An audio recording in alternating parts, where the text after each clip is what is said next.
And another thing that's worth talking about are the differences between Ursa Major and Ursa Minor, or really the Big Dipper and Little Dipper. Ursa Major has this concave handle.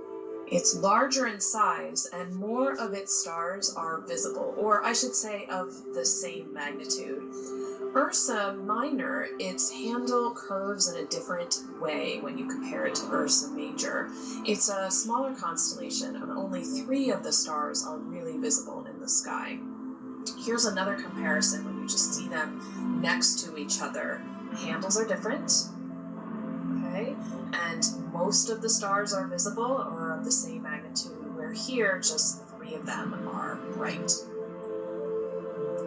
Here's another great image just showing you how important the Big Dipper is when it comes to pointing out all the other constellations in the sky.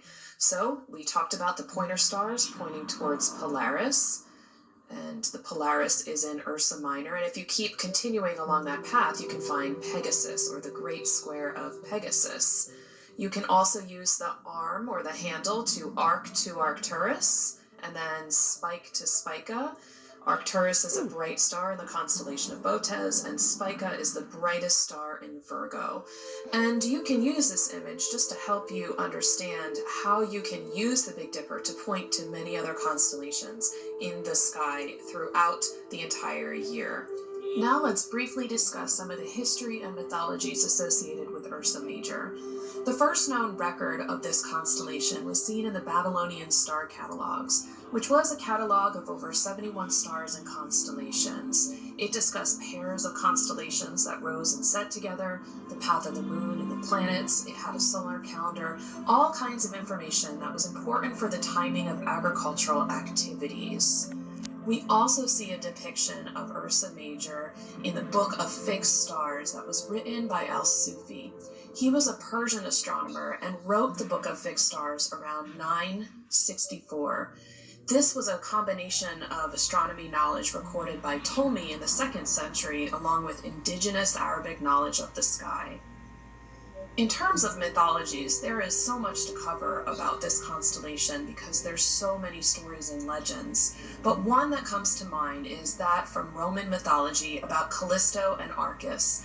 And the way this constellation pans out is that Jupiter, who is king of the gods in Roman mythology, lusted after a woman named Callisto.